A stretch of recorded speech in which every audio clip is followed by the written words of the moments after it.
ফেলা হোক। পবিত্র কোরআনে আপনারা জানেন যে আল্লাহ তাআলা এই সম্পর্কে বারবার ওয়াদা করেছেন গাজাকে রক্ষা করার জন্য, ফিলিস্তিনকে রক্ষা করার জন্য। আমরা জানি কিয়ামতের পূর্ব মুহূর্তে একমাত্র ফিলিস্তিন যেই স্থান, সেখানে মানুষের ঈমান থাকবে, আর আমাদের উচিত এই স্থানকে রক্ষা করা। আমাদের উদ্দেশ্য হচ্ছে আমাদের সর্বপ্রথম পরিচয় হচ্ছে আমরা মানুষ, তারপরে হচ্ছে আমরা মুসলিম। গাজাবাসীদের জন্য আমরা এজন্য রুখে দাঁড়াইছি যেন তারা পৃথিবীর সকল মানুষ ইসলামের জন্য অন্তত তাদের পাশে দাঁড়ায়, তাদেরকে অন্তত সেভ করে। এটুকুই আমাদের উদ্দেশ্য।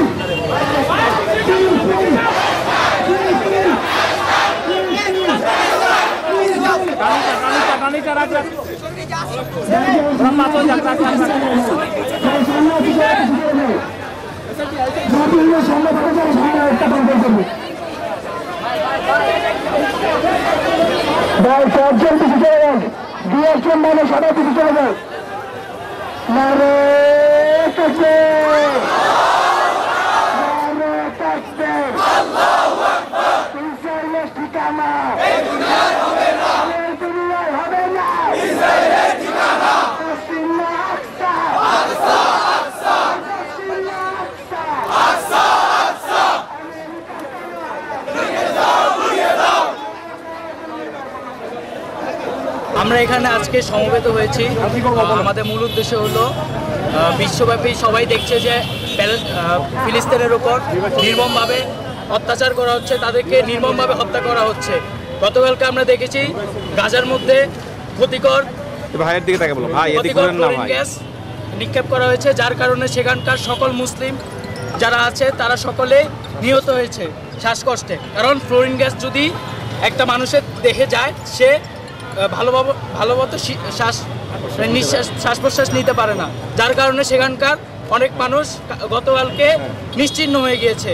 আমরা আরও দেখেছি গতকালকে মসজিদে মুয়াজ্জিন সাহেব আজান দিচ্ছে, তাদের উপর বোমা হামলা করা হচ্ছে এবং তাদের দেহ আকাশে উঠছে, মাটি থেকে আকাশে উৎক্ষেপণ করা হচ্ছে। এর থেকে নির্মম দৃশ্য পুরো মুসলিম উম্মাহ আশা করি কোনোদিন দেখেনি। আমরা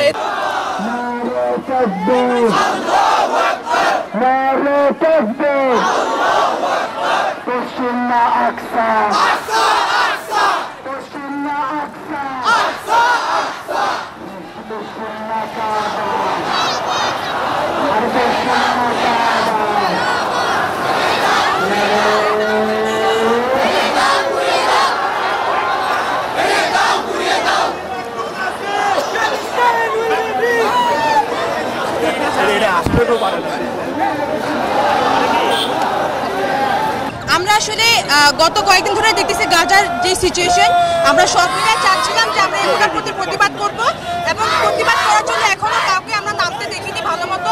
আমরা চাচ্ছি আমাদের সঙ্গে সবাই নামুক, আমাদের দেখা দেখি সবাই নেমে রাস্তায় নেমে প্রতিবাদ করুক।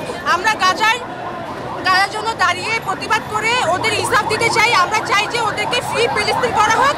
ইসরায়েলের বিপক্ষে আমরা দাঁড়িয়েছি এবং চাই ইসরায়েলের দুনিয়াতে অস্তিত্ব মিটে যাক। আমরা এটা নিয়ে প্রতিবাদ করছি এবং এটা নিয়ে হচ্ছে আরো দুজন কথা বলছি।